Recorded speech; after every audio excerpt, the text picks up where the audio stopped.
Ready to escape into a world of enchanting pixels? What is up, my peeps? And today we're going to be continuing Speedrun. We're going to be continuing right here. Page 79. The android has freed himself from loyalty to his creator and decided to eliminate all organic life, using Eggman's arsenal to do it. In the finale, Supersonic takes down his counterpart, who is captured or reprogrammed back into obedience by Eggman. Impressively, artist Katsui Hoshino was re-engaged to supply the upgraded Metal Sonic's design, with a skirt section added to his humor for this one appearance only. Another pleasing factor that the game follows the classic 16-bit 2 acts and then a boss structure. Although a last-minute change saw the acts compromising each zone being given separate names. This is probably to allow a back-of-the-box boast of 14 levels. It's interesting to hear Jun Sedone working with a more traditional style of game, while sticking to his guns on the use of electric guitars. The problem with Sonic Heroes is that Sega overreached itself in the first truly multi-format title, with the brought-in renderware game engine producing a lackluster mess. The handling of the characters never feels quite right, with the homing attack lacking crispness and physics frequently giving the impression that every surface has been covered in butter. While its heart is in the right place, these technical and gameplay shortcomings limit the game's appeal. It's telling that the title has since had a muted program of digital marketplace re-releases, despite selling extremely well, particularly in the UK.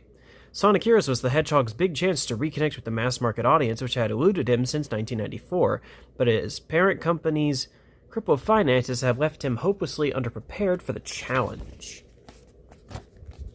The Sonic Cycle. The commercial success, of the underdeveloped Sonic Heroes was beneficial to Sega in the short term, but its long-term impact damaged the Sonic series. A decade on, the Sonic Heroes art direction has arguably supplanted the visuals provided by Notono Oshima as defining the franchise. When Sonic appears in a spin-off production, the depiction of his natural environment is more likely to be rooted in Sonic Heroes' opening stage, Seaside Hill, than the totem poles of the Green Hill Zone. Sonic Heroes sold well to a mass market, welcoming the character back to mainstream consoles, but the uneven gameplay sullied their memories of the 16-bit Sonic titles. This disappointment laid the foundations for the negative opinions of the series, which would come to dominate the video game press. Rather than seeing Sonic Heroes as an unlikely triumph for the bare-bones Sonic Team USA, Sega's management believed that they had struck gold, immediately putting Takashi Iizuka and his team to work on a follow-up title. As with its predecessor, this game would use the visually unappealing renderware engine to allow simultaneous release on the three dormant consoles of the day. The main problem the game faced was disenchantment among its development team. Shadow the Hedgehog, as the product be known, or known later as Shadow 05, was the third Sonic-related game in succession to be commissioned from the San Francisco outfit. And the prospect was viewed with considerable apathy. Yuji Naka's fears of a Sonic factory had been realized in the subsidiary under his control, but he could not deny Sega's pressing the need for revenue which the series brought in. As for Iizuka, he was also keen to take a break, but management showed no signs of authorizing his pet project, a sequel to 1996's Nights into Dreams. Third-party development had not brought the expected improvement in Sega's fortunes. Early 2004 saw the company taken over by the Sammy Corporation, a Japanese supplier of gambling machines, of all things. The ethos of the Shadow the Hedgehog was wholly commercial, seeking to maximize sales almost any price, enviously, eyeing the success of the revitalized Grand Theft Auto, better known as GTA, crime comedies. Sega was minded to give its mascot a harder edge. The result saw shooting mechanics introduced to the title, with the traditional spin attack only a secondary option in combat. It was originally intended that Sonic would be the one pulling the trigger, but intervention of Yuji Naka saw his hero distance from the experiment. As a result, Shadow was given the lead role, but with the title becoming a direct sequel to SA2. The result is hilarious in its efforts to adopt goth and emo trappings. Shadow 05 is clearly regarded as something of an embarrassment by Sega, with the games noticeably downplayed in PixSimLove's 2014 official history of Sonic. The attempt to portray Shadow, a cartoon hedgehog, as a tormented and angst-filled presence inflicted near-fatal damage to the once popular character. The principal enemy in Shadow 05... By the way, this is where I keep getting Shadow 05 from. Anyways, the principal enemy in Shadow 05 is Black Doom, an alien warlord, and his army of minions, the Black Arms. The game opens with Shadow, amnesiac as established in Sonic Heroes, watching the Black Arms bombard the planet. He's soon contacted by their leader, who claims to be Shadow's true creator and demands his assistance in subduing the Earth. The duality theme from SA2 is given a far more direct gameplay role here. In each stage, Shadow must decide whether to help... One second. In each stage, Shadow must decide whether to help the forces defending the Earth, typically a mixture of gun troops and one of Sonic's allies, to support the Black Arms invasion, or just follow his own interests by accumulating the Chaos Emeralds. The game follows a branching structure similar to the 80s Sega racing title Outrun. The objective Shadow chooses for each level determines where he heads next and what direction the story takes. There were a considerable number of endings to the game, and the player was only granted access to the final section after insufficient alternatives had been explored. Cunningly, this respected player agency while retaining the character's ambiguity. The conclusion ties up the dangling plot threads relating to Shadow's origin. Eggman's grandfather was revealed to have struck a Faustin pact with Black Doom to gain the technology to create Shadow. The resulting guilt is what drove him to madness seen towards the end of SA2. Shadow eventually declines that he will not assist Black Doom and destroys the alien forces, before accepting a permanent job as Gun's top agent.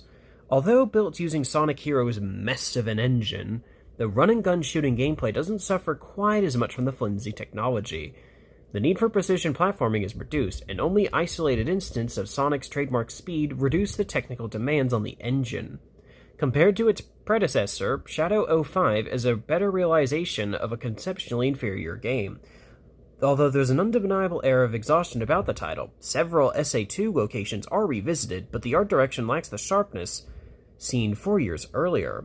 Perhaps mercifully, the Christmas 2005 release of Shadow 05 was overshadowed by the launch of Microsoft's Xbox 360. With the bit classification obsolete, this was the first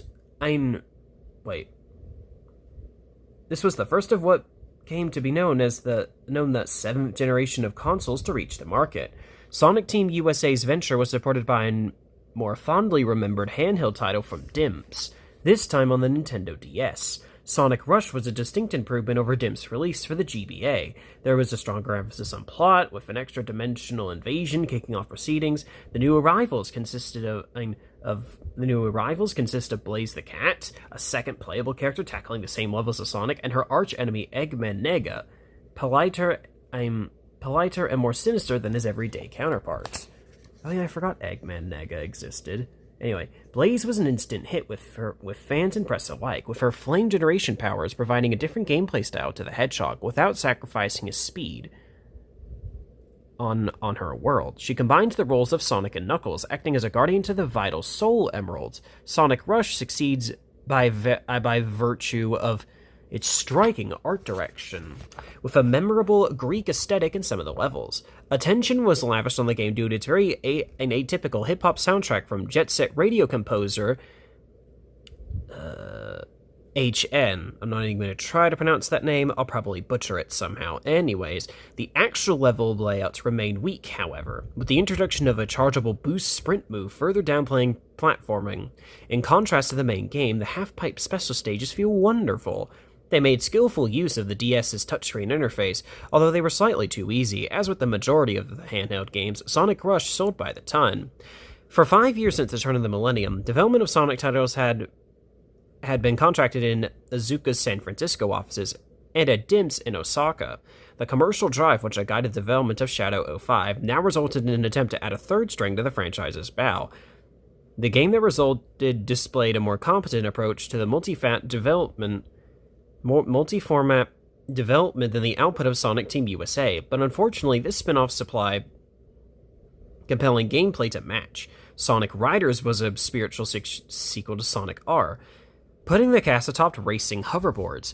The plot concerned attempts by Eggman and new street gang villains, the Babylon Rouge, and is it the Babylon Rouges? I think that's how you pronounce that in that game. Anyways, discover an ancient treasure. The game was developed by the Japanese Sonic team, but this was not the same organization that had created 1998's SA1.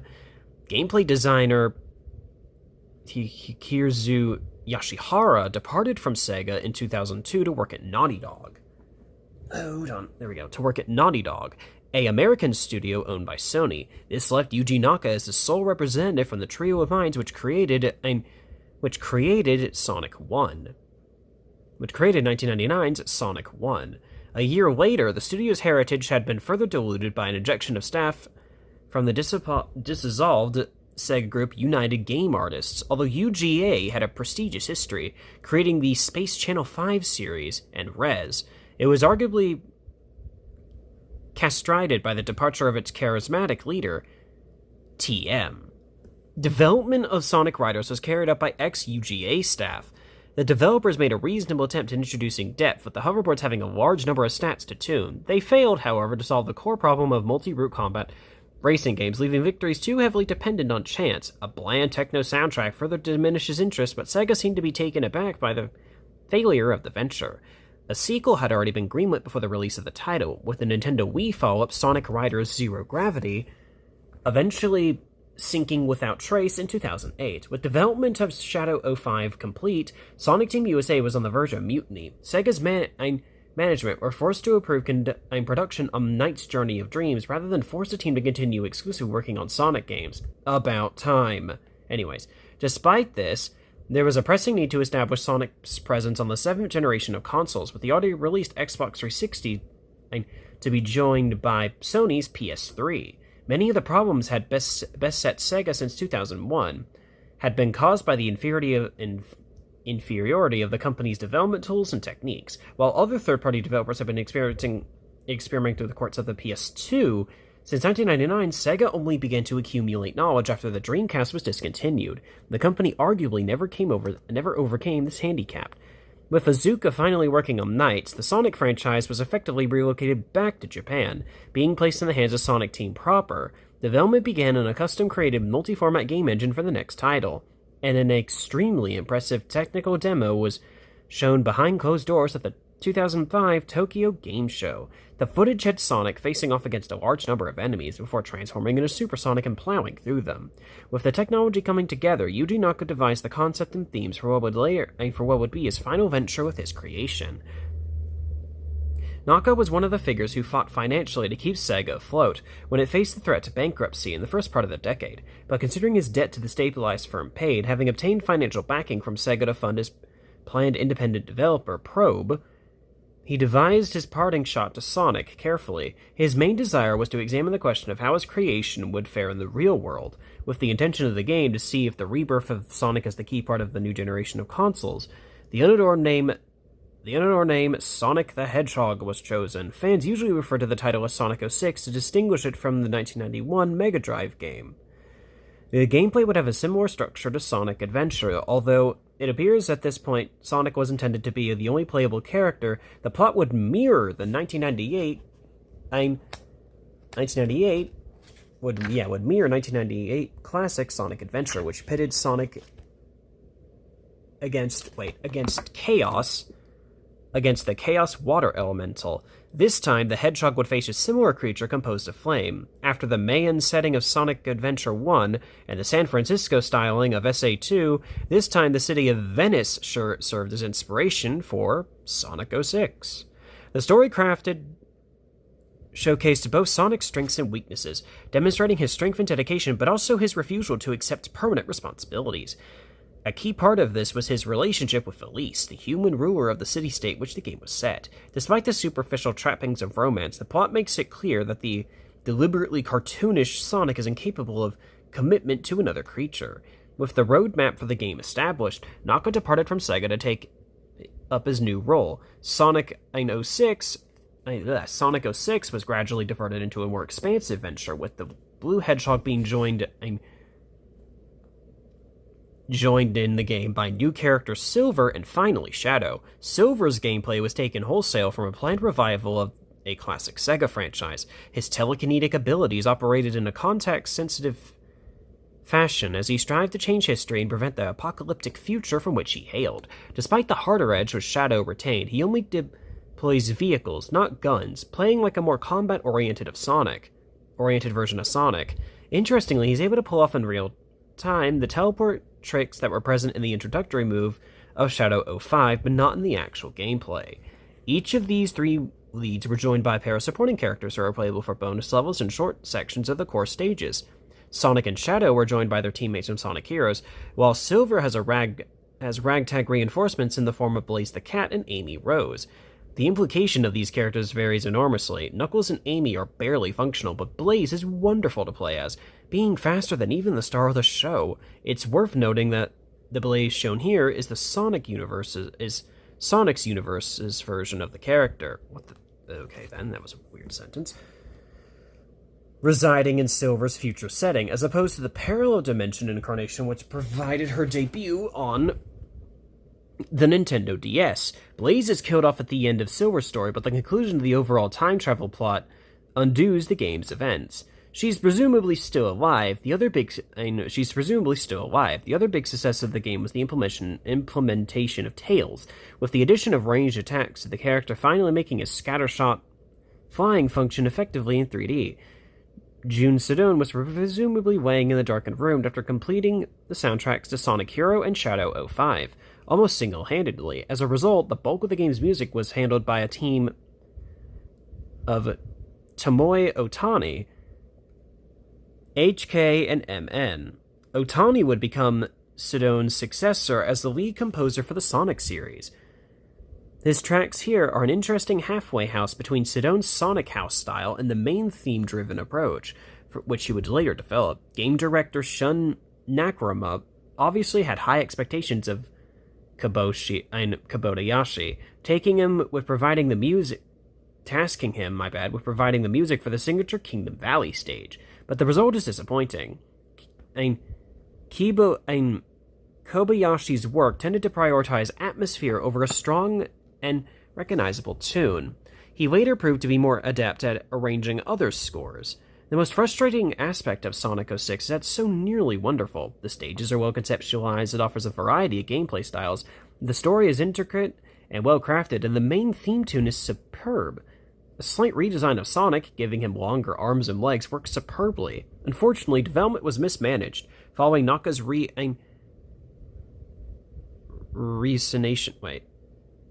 Resonation, I think they pronounced that, and the final product suffered numerous quality issues with severe bugs and appalling loading times. Coding began well before the Xbox and PS3 development kits became available, and the game was never properly converted from the advanced PC architecture that initially housed it.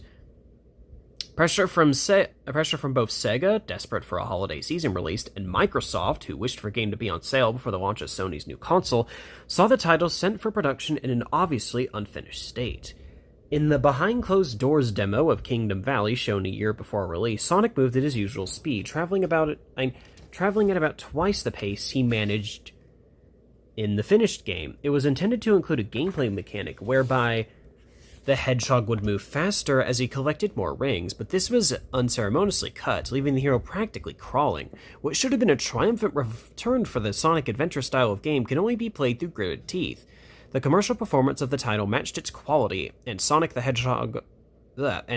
06 sold far fewer copies than Sonic Heroes. Grave damage was inflicted on the franchise, cemented in the minds of many video game fans. The poor impression created by the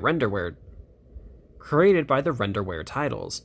It's after this release that we start to see references to the Sonic Cycle, an internet meme in which the series promises that each new game will be a return to form and hopes rise, only to be dashed by the quality of the final product.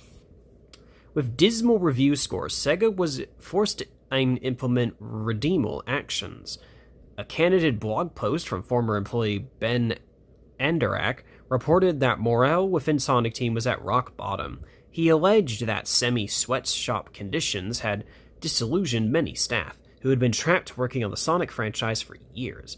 New studio head Tetsu Kantano?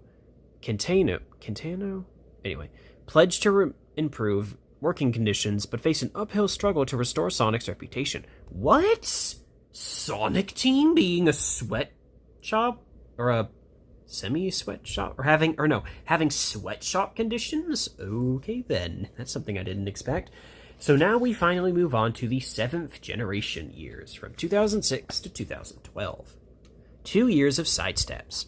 The early years of the 7th video game console's generation were sobering times for Sega. The company had assumed that its once prestigious titles would be welcomed with open arms by its former rivals. This initially proved to be the case, with Microsoft in particular opening its checkbook to obtain new entries in the Panzer Dragoon and the Jet Set Radio series. After the launch of the Xbox 360 and PS3, however, relationships cooled as Sega's fantasy-influenced offerings became increasingly out of step with the direction of the Western marketplace. Even Microsoft's sci-fi shooter Halo was supplanted in the public's affections by the superficially real-world Call of Duty juggernaut. The Sega Sammy conglomerate was determined to keep up the pace of releases on series that still turned a profit, but rushing Sonic 06 had severely damaged the brand. It was clear that the next core game in the franchise needed to be a considerable rethink. Longtime Sonic fan Yoshihana Hashimoto was placed in charge of development for the next installment, which at this point bore the working title of Sonic Adventure 3? Okay then. He was firmly instructed to not be constrained by a targeted release date.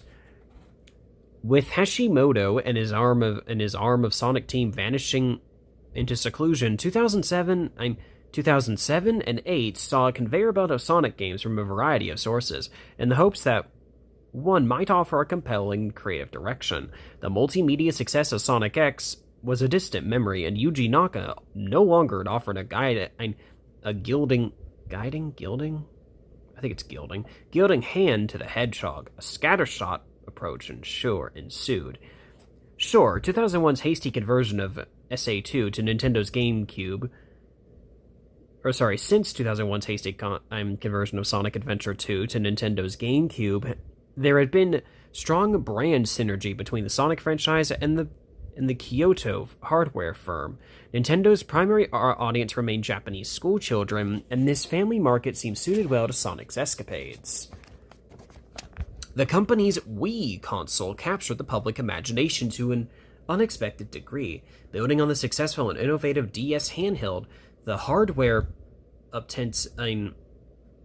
ostensibly did away with a conventional joypad. Games are instead played through a motion-sensitive rod similar to a TV remote. Sega quickly agreed to support the new format with Tetsu Katano. I really hope I'm pronouncing these names right. Anyway, taking the director's chair, supported by the members of Sonic Team not working under Hashimoto's instruction.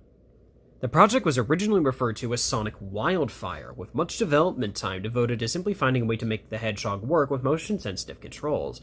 It was regarded as a stopgap before Sonic 06 could be converted to the Wii with from the more powerful Xbox 360 and PS3.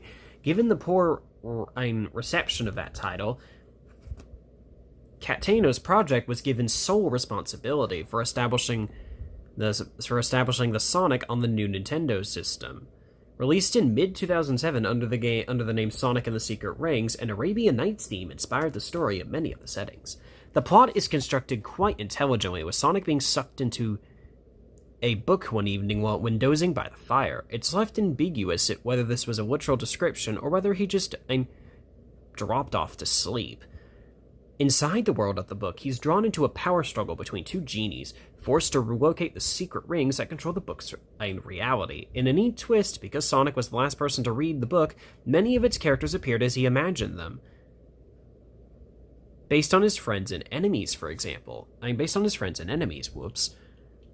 For example, Knuckles takes the role of Sinbad. The Japanese developers Japanese developers do quite a good job of eking out a satisfactory number of semi-original level concepts from the Middle Eastern scenario, with only brief excursions involving pirates and dinosaurs dispelling the mood somewhat.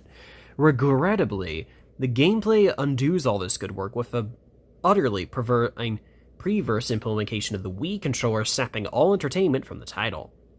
While the game was initially described as playing like the sublime touchscreen sections of Sonic Rush, a wrong turn must have been taken somewhere in development. The finished title alternates between bland sprinting and overcomplicated combat. The fact that jumping attacks must be charged up means that the second half of the game is reliant on rote learning of the levels. Having to jolt the remote to perform a homing attack makes timing assaults unnecessarily difficult, and the unlockable section of the skill rings means that Sonic only intermediately has access to his abilities, despite being utterly terrible. The game sold reasonably well, and was soon described as being a first in a Sonic storybook subseries, which replaced the Hedgehog in literature-inspired settings. There's a striking piece of iconolism in Sonic and the Secret Rings design, with the power-up structure that had been maintained since the first Mega Drive being discarded in favor of pickups more suited to the gameplay. Most notably, the multi-ring items are simply a single ring with a number in front of it, instead of the usual smashable monitors. This move was overdue, with Sonic 06's adherence to the classic item boxes being clearly unnecessary. The invincibility pickup in particular was virtually useless, serving as only an opportunity to listen to the excellent riff from the game's main theme. In this respect, Sonic and the Secret Rings was a trendsetter, with the next core game abandoning all power-ups save for rings and extra lives. Sonic Team USA were busily working with Iizuka's beloved Knights character, but still found time to supervise other Western studios' experiments with the Hedgehog. The result was Sonic Rivals for Sony's PSP handheld, with most of the work done by Canadian outfit Backbone Entertainment. How fitting. Anyway, the game modeled in polygons of the classic 2D gameplay which the gaming media had been demanding for so long, but with a twist. The levels served as racetracks, with the player character only clearing the stage if he was able to beat an opponent to the goal. It would mark an ongoing trend for the portable game. The title's plot saw an attack on Sonic's reality by Eggman Nega, with the scientist's parallel universe counterpart apparently capable of the sort of nihilistic evil in which his conventional self was no longer allowed to indulge. Sonic Rivals met with little enthusiasm, and the race mechanic was regarded as a necessary complication rather than a novel feature. As might be expected, Sega's regular development partners also received commissions while Hashimoto and his colleagues were working on the next core title. Sonic Rush Adventure was produced by Dimps as a follow-up to the original DS title. In a change of approach, this game pitted Sonic against a group of pirates, with Eggman only entering the fray during the latter part of the game. At this point, it's revealed that Sonic and Tails have accidentally entered Blaze's dimension, with the mad scientist and his Nega counterpart having teamed up in a bid to destroy Blaze's world. Despite some feeling that level design had been improved since the original Sonic Rush, the game's positive reception was not repeated, due to the need to repeatedly play through mini-games in order to access the main action stages. A second Rivals game was also released on the PSP during 2007 from the original team at Blackbone, with as lukewarm a response as the first effort. At this point, development of 2D Sonic games breached out into the new arena of mobile phones, with the vertical platformer Sonic Jump being conceived to make maximum use of the device's portrait screens. I've actually played Sonic Jump before. I quite liked it. Anyway, Sega's growing links with Nintendo resulted in the announcement of a formal collaboration between the two companies for a long-awaited Sonic and Mario crossover. The title came in a different form than expected, however, with the Wii and DS game consisting of mini-games based on the Olympic Games. As holder of the rights of the sporting event, Sega developed the release, and publishing duties were shared between the two companies. The firms felt that the use of their most iconic characters would increase the appeal of an Olympics title to children, and agreed that the formalized competition was a fitting banner under which to unite their mascots. Although Mario and Sonic at the Olympic Games had no plot as such, the choice of player characters drew extensively from both series canons, with yet more figures making cameos as linesmen, judges, etc. Released at the height of the Wii's mass-market dominance, the title embarrassingly sold better than recent Sonic games. A soft launch in late 2007 meant that the game was discontinued to impulse buy prices. By that time, the competition opened in Beijing 6 months later. There's not much artistic merit to discuss in the party game, beside the obvious aptness of the two 90s rivals' long-awaited meeting being under the banner of the Olympic Rings. The success of the Virtue led to a series of follow-ups that released at 2-year intervals for each summer and winter competition. The other sequence was a drive to tie Sonic to Nintendo's extended family of Mario-related franchises, leading to the Hedgehog appearing in the baffling popular Super Smash Bros. Fighting games. The recruitment drive for developers extended to Europe, and Sega turned to the UK, just as it had in the mid-90s. Instead of Traveler's Tales, the group brought into the fold was Sumo Digital, a Sheffield-based code house which had built a reputation for quiet competence. They forged a relationship with Sega through converting the 2004 arcade title Outrun 2, to several home systems, and were an obvious choice when the company sought a Sonic spin-off with sufficiently high production values to serve as a flagship release. The result was Sega Superstars Tennis, taking part of its name from an iToy camera minigame collection published a few years before. The game was favorably reviewed on release in spring 2008, with Sumo's faithful interpretation of several Sega franchises attracting considerable commendation. Despite the absence of a narrative, several new voiceovers were recorded. The Second Order release would have significant repercussions for the franchise in the following years. The final fruit of the outsourcing approach arrived in September 2008 in the form of Sonic Chronicles: The Dark Brotherhood, better known as just Sonic Chronicles. Fans had been advocating a Sonic role-playing game for several years, but the main appeal of the title lay in its development by genre leaders BioWare, creators of Baldur's Gate and Mass Effect, before release. Interesting. Cool. Anyway. Come on, voice. Comments from the developers sounded intriguing. Interviews suggested that the game would serve as a means of tying up loose plot threads from throughout the series, while repositioning Eggman as a primary antagonist. His status had been undermined by his repeated duping by villains of the month, such as Chaos and Shadow. The icing on the cake was the announcement that Sonic R composer Richard Jacques would return to the series in order to handle the music. The reality of the game proved to be a massive disappointment, with lightweight RPG gameplay only the start of its problems. The art direction was extremely curious, with the look adopted neither replicating the traditional style of the Sonic titles, nor showing sufficient inspiration justified the departure. It's all very well naming the first level Green Hill Zone, but if it doesn't slightly resemble the previous incarnations of that area, then there's very little point. The plot was also uninspired, with an initially interesting story about a lost tribe of echidnas quickly discarded. With hindsight, this may have been a blessing, as it was the elements which attracted the attentions of former Archie writer Ken Panders. The writer had explored the subject in his comic strips, and referred to the game in his writ against Sega. See Chapter 4 for details. Back in the virtual world, Sonic and his friends soon found themselves, warped to an alien planet, home to a hive-mind alien enemy clearly far more within BioWare's comfort zone.